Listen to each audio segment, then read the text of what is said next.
You ever heard that? The six shooter, the single action. Well, when people hear the phrase single action, they got the picture of the John Wayne pistol, and I'm going to show it to you in the video here. This is a Ruger 22, and I'm going to make sure it's clear. I've cleared them all, but we'll show it to you on the video so I'm doing it proper. I don't get griped at.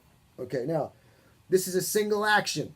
However, I'm holding up now a 1911. Let me clear that one. Mag is out, chamber's clear. Okay, this weapon's clear. In the video, I'm holding both of them up.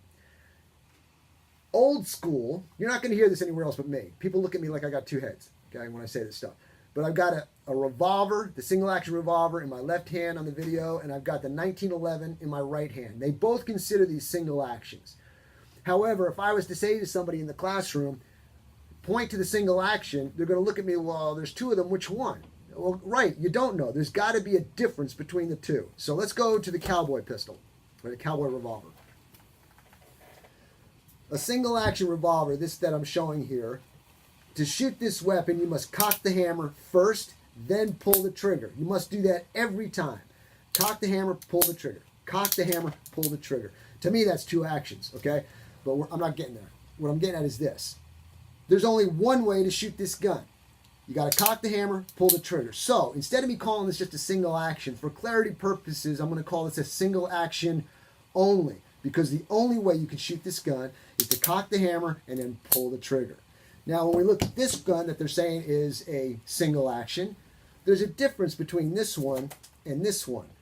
When I load it and rack it, the hammer gets cocked. So it's as though I cocked the revolver, okay? When I pull the automatics trigger, boom, the gun cycles and it cocks itself. So this is a single action self-cocker. This one is a single action only. The only way I can fire this gun is by cocking the hammer and pulling the trigger every time. On the 1911 version, once the hammer's cocked and fires, it cycles itself until it runs out of ammunition and it locks to the rear. Okay? So, if I said point to the single action only, it will be the revolver. If I say point to the single action self-cocker, it's the 1911. Let's go to the next type of actions. When I show this, this is a real cheapie. This is a little RG pistol I got, 22, but it accomplishes the mission here. When you look at that, you're going to say, oh, that's a double action. Well, what's a double action? A double action is I can cock the hammer and then pull the trigger. Now, let me clear the gun, otherwise people are going to gripe. Clear. I can either cock the hammer and then pull the trigger, or I can just pull the trigger. Double action. A gun becomes a double action by my ability to pull the trigger to make it fire, okay? So, revolver, double action. Now, weapon's clear. I've got a PA-63 on video right now. What kind of action is that? Can't hear you. What? Nope. It's a double action, okay? The reason being is I can pull the trigger without cocking the hammer, or I can cock the hammer and pull the trigger. So in reality, this automatic pistol and this revolver have the same type of actions. I can either cock the hammers and then pull the triggers, or when the hammers are down, I can just pull the triggers. Double actions. It's a double action because I can pull the trigger to make it fire, right? Next group. What kind of action is that? What I'm holding up here is a Smith & Wesson 442 lightweight. It has no hammer. So when people are scratching their heads going, well, it's got a trigger. It must be a double action. I go, well, if it's a double action, you're able to pull the trigger and cock the hammer. Since there is no hammer, the only way you can fire this handgun is by pulling the trigger. So it's a double action only. The only way to shoot it is in double action mode. Now, I'm holding up a Guardian 32, North American Arms. There's no hammer. There's only a trigger. Let me check it. Weapon's clear.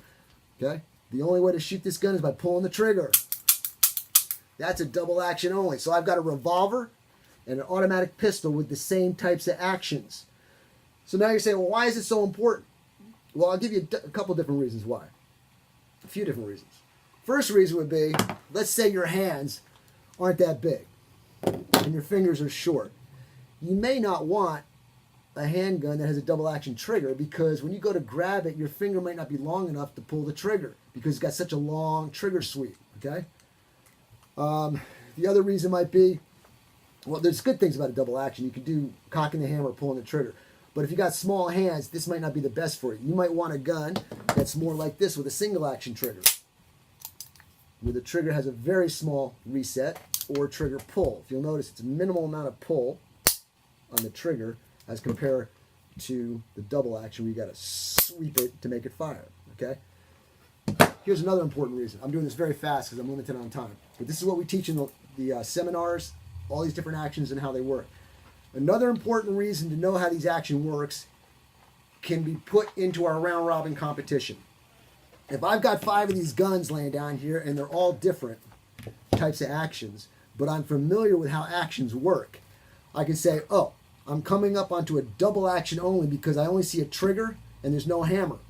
So when I go to pull it, I know the trigger pull is going to be extremely long, so I've got to adjust my finger properly. The majority of the time when somebody's shooting the round robin competition and they go from a 1911 gun to a double action gun, 90% of the time a new shooter is going to hit low with a double action pistol because the trigger's so long.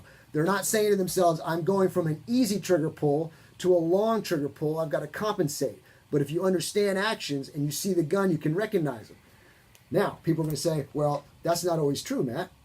So the way we're going to test these guns, you can't just do it by visual. Sometimes you have to actually dry fire your weapons to make sure that they are the types of actions that they are. Because if I looked at this gun, which is the Guardian, it could possibly be a single action type of weapon. Once I pull the trigger, I've got to have the gun cock itself for the trigger to work. Let me clarify what I'm talking about. This weapon here, I'm going to dry fire it. If I can continually pull the trigger, that'll be a double action only trigger. And I can keep pulling the trigger. So that means it's a double action only as compared to a 1911. Once I cock the hammer, there's no ammunition in it. Once I pull the trigger, we're going to say, well, that's a double action gun. I don't know. Let's check and see. If I pull the trigger, now I pull it again, nothing happens. The weapon has to cock itself by the firing of the gun to make the trigger work. Okay? So that's how you test a gun out for what type of action it has. The gun is unloaded. You rack it or do whatever you have to do. Pull the trigger. If you're testing to see if it's a double action trigger and the gun's empty and you pull the trigger and it doesn't pull again, that's a single action mechanism. If you have a weapon like this, a revolver, no hammer, you pull the trigger, pull the trigger, pull the trigger, double action. If you have the semi-auto pistol with a long trigger pull and you're not sure, is it a single action type of gun or is it a double action only? I don't know. Let's pull the trigger. I pulled it, and it's still working. Okay. On the video, you'll get to see this a lot more clear, but I want to go over it one more time when we're looking on the videos. These are single actions.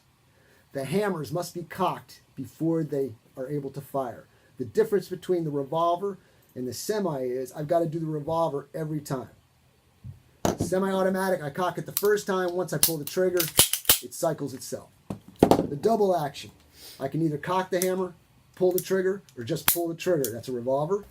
And here's the automatic. I can pull the trigger or cock the hammer, pull the trigger. That's a double action. Double action only. There is no hammer. I can only pull the trigger. Fires. Now here's the automatic pistol. There's no hammer. There's the trigger. I pull the trigger and it fires over and over and over again. So if you can understand those, you can determine which gun it is when you're shooting.